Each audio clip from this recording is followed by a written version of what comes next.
Ysbrydoliaeth yn ôl i fod i byd natur. Dwi wedi bod yn gweithio efo ymgylchedd am rhan mwy o bwyd fi. Nes i dilyn fewn efo ar ôl mae dad fi yn wardan ar y Wyddfa. A nes i dechrau gweithio yna a dilyn o fewn i wardeinio, wedyn gweithio'r Cwm Gwlad wan.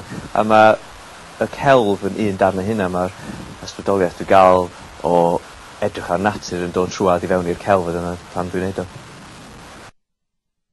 Rhyw 8 mis yn ôl, jyst diwedd rha, dwi wedi bod yn y gweithio'n Hendres hynna, so dwi wedi bod gael trwy gaea yn oer, yr glaw i gyd tu allan, ond wedi bod yn neis o gynnas wrth nhw'r tân yn yr efal.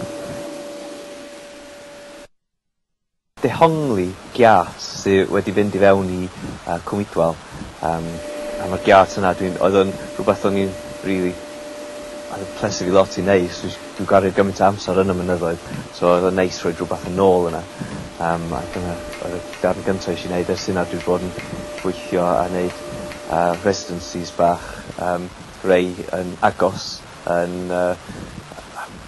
Eryri, a rhai yn bell yn Nevada Desert, yn y gwyl Burning Man.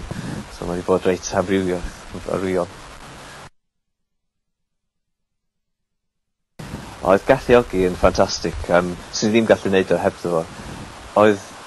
Mae'n costi ddipyn i setio fyny y gweithdy bach, a even just stafell bach, mae'n dipyn o costau setio fyny, a oedd Galluogi yna i helpu fi.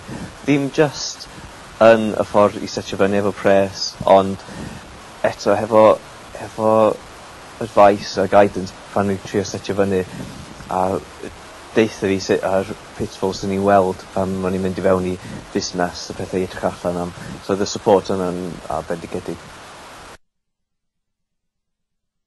Ar y funud dwi'n gweithio at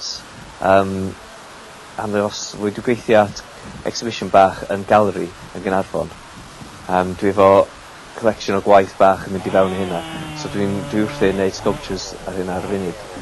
Dwi'n edrych ymlaen eto fo. Mae'n rili neis gael darn o gwaith fi yn un lle, a so cyfres reit fawr o gwaith fi ar amser i wneud nhw.